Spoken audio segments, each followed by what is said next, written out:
Hello friends, in this video we are going to see about the control breeding experiments. Okay, so basically in previous video we have already observed about the animal breeding, right? Now these techniques are to overcome the breeding problems which comes due to natural breeding. So there are basically two techniques. Students, first one is artificial insemination. Okay, now when I talk about the artificial insemination, it helps us to overcome the problems which are due to the natural breeding. So let's start it.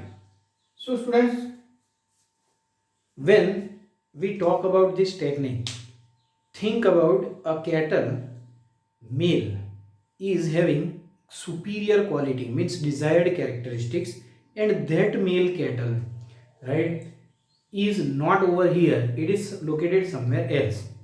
Now I want to do breeding with the female cattle, but that cattle cannot be brought over here. So what I will do? I will collect the semen, right? Then I will inject into the female cattle, and that is one called as artificial insemination. So semen is collected. Semen is collected from superior male cattle. Okay. Now this thing, if I say superior male, this semen can be directly injected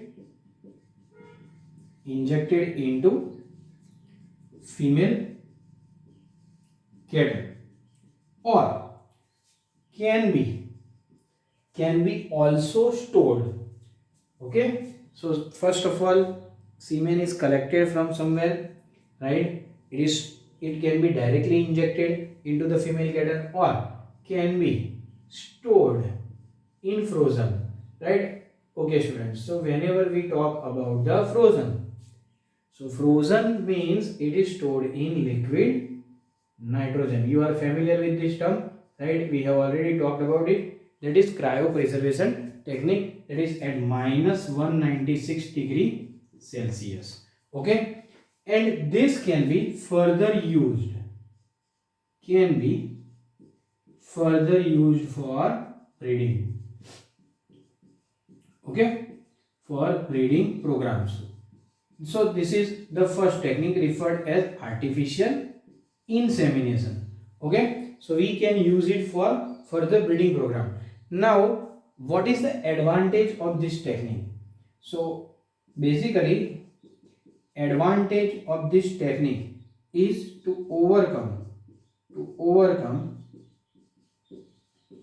the problems during natural breeding, right? Problems during natural breeding. So this is the first technique referred as artificial insemination. Okay, so what we are going to do? Semen is collected, it is injected in a female cattle, right? Injected, so it is artificial insemination. Okay, and what is the benefit? When it is injected, sperms easily reach to the ova, right? But then also, if we talk about the thing that what are the chances of producing hybrids, when we talk about this program or natural breeding program does not produces large quantity or good quality of hybrids, the chances are very low. So which technique is more advantageous for this? If I say chances for producing hybrids is fairly low, chances are fairly low. So for this, to overcome this, in case of which I said, in case of natural breeding as well as artificial insemination, chances are very low. So to overcome this, right? To overcome this, what we are going to do? We are going to undergo a technique referred as MOET. Okay, so what is MOET? First of all, we will understand the full form of MOET. It is multiple ovulation embryo, right? Embryo transfer. Okay, so this is the full form of MOET, multiple ovulation embryo transfer. What is done? A female cow is administered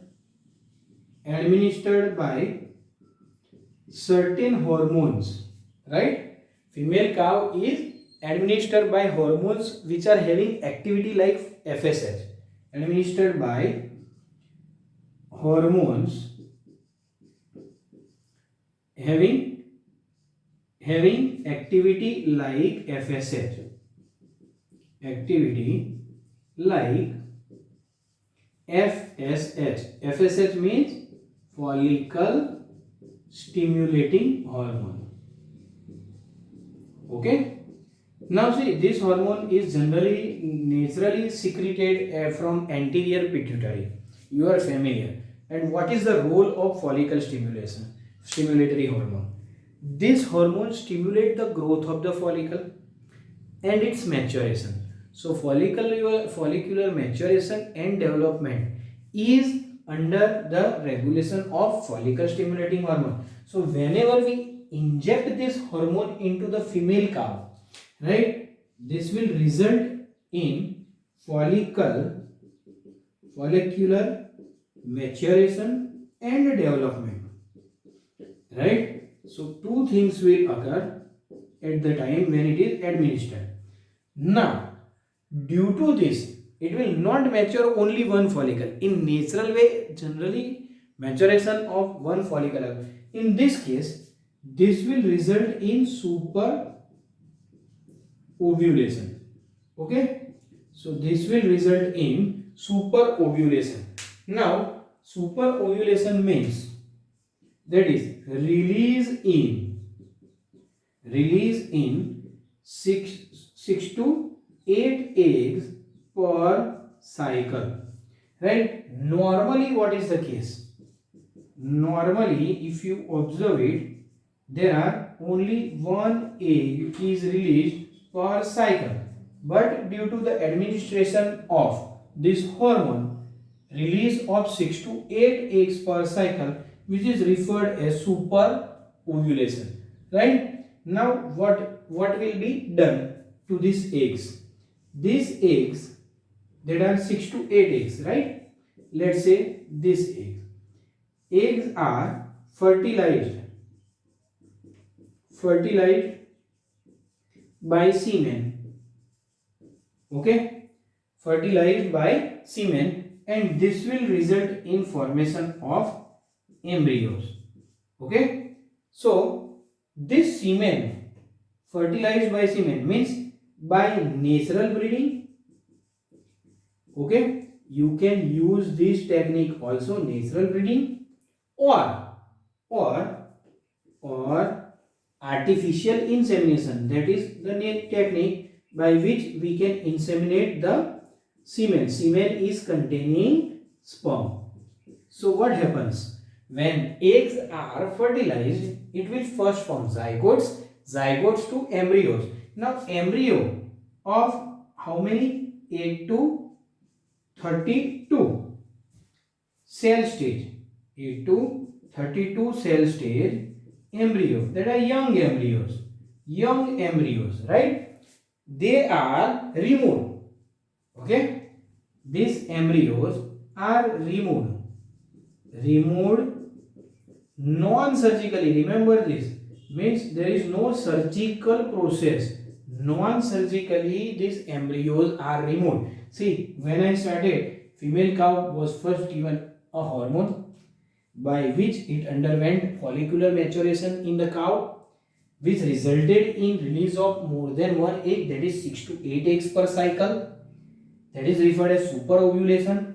after that these eggs when naturally fertilized, see, you are not going to remove eggs, you are going to fertilize these eggs, right, either by natural breeding or artificial insemination, which will result in formation of the embryo.